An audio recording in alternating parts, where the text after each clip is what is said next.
I now want to talk a little bit about some UPIC concepts of education.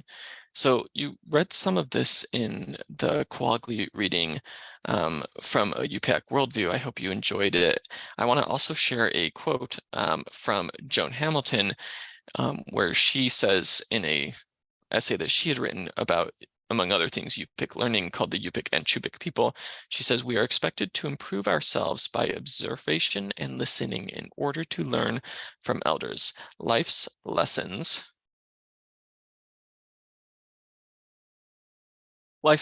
are best learned by observation. As we watch, we are expected to continually analyze the activities.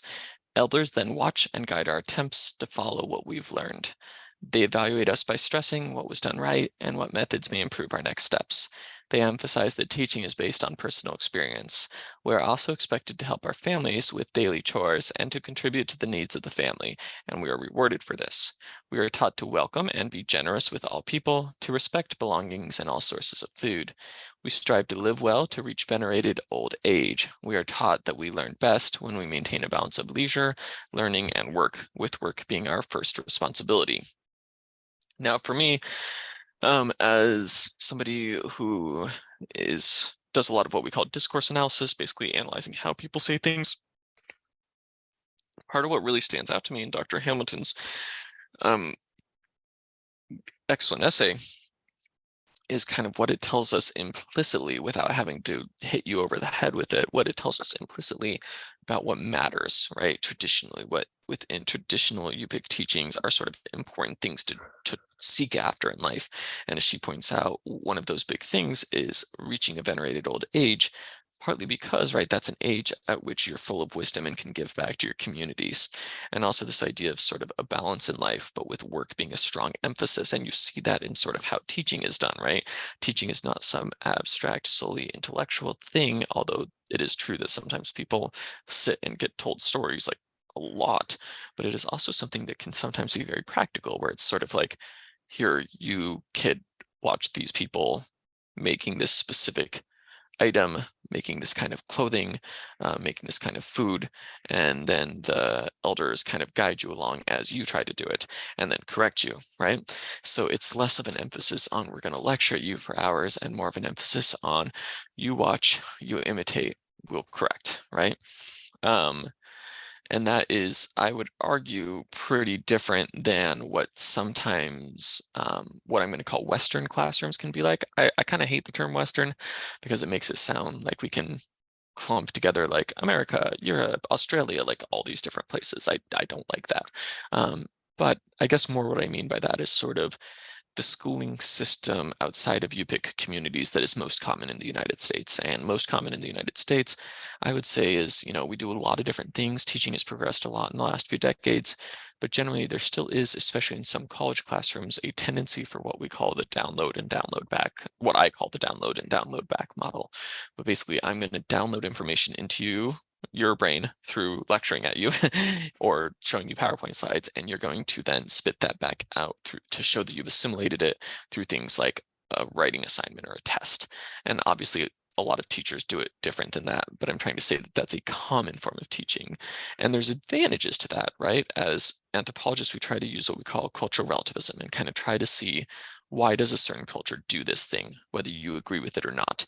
And you can see why lecture-based education makes sense in certain contexts, right? It can be very fast and you can teach a lot that way. And sometimes there's things that you can't observe someone doing it. You just have to have it taught to you, right? We might not be able to observe in like a time machine something that happened with early hominin evolution 2 million years ago. Well, I guess you could look at fossils, but the point is there's sometimes things that we can't directly observe in quite the same way. And also there's things that maybe we need to get a lot of information across in a very condensed way. So lectures have their advantages. On the other hand, it also has a lot of advantages to do a practical learning where somebody does something physical and then it gets commented on, or maybe even they do something ethical, i.e. the elders observe how you're living your life and then comment to you about it. And you learn in this very practical, embodied way that's going to stick with you potentially in a very different way than a lecture where a lot of that information is going to leak back out. So different cultures, different ways of teaching, Oscar Quagley he wrote a lot about sort of UPIC traditional models of teaching versus non-UPIC models, and he suggested that for a lot of folks that had grown up in some of the villages, he was writing in like the 80s and 90s, well, really the 90s, but he kind of point out that, this can cause a real disjuncture for a lot of people if they were raised with a lot of the learning in their home environment being one way, but a lot of the learning in their school environment being a very different way. That can cause like a disjuncture, right, in people.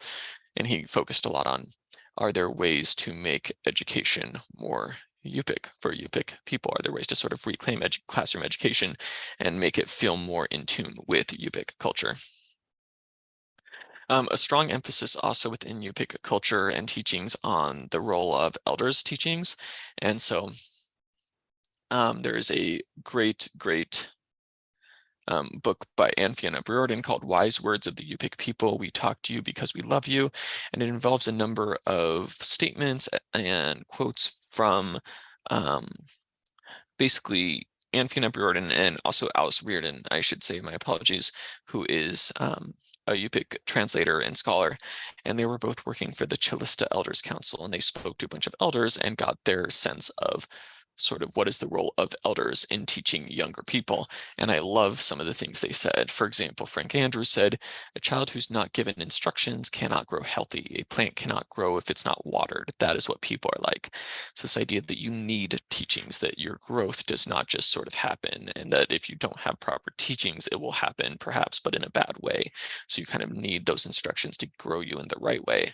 One person compared it to ayaruk, or walking stick. Basically, back in the day, people would use, or perhaps still today, but use like this stick to touch the patches of tundra as you're going along to make sure that you're not stepping in like false ice, right? Like thin ice that you're going to get your feet wet, right? We've all had that experience. It's unpleasant. So anyways, the teachings, elders' teachings are like that, that they sort of help you see what's ahead of you, right? From people that have already been through a lot of things and avoid getting your feet wet, as it were. Frank Andrew also said, Kanru yutet, or wise words and instruction, change people's behavior. All of our material belongings can be fixed with our arms, but a person's nature can only be fixed by Kanru yutet. And then the classic phrase, we talk to you because we love you. Hilary Kairayuk said, you cannot live your lives properly until you've heard the ayukus chirtutet instructions being described by those who are instructing. So that teaching and wise words from elders is not just sort of an optional thing, like, oh, listen to, the stories from grandma and grandpa about, the 1950s or 1940s or 1930s.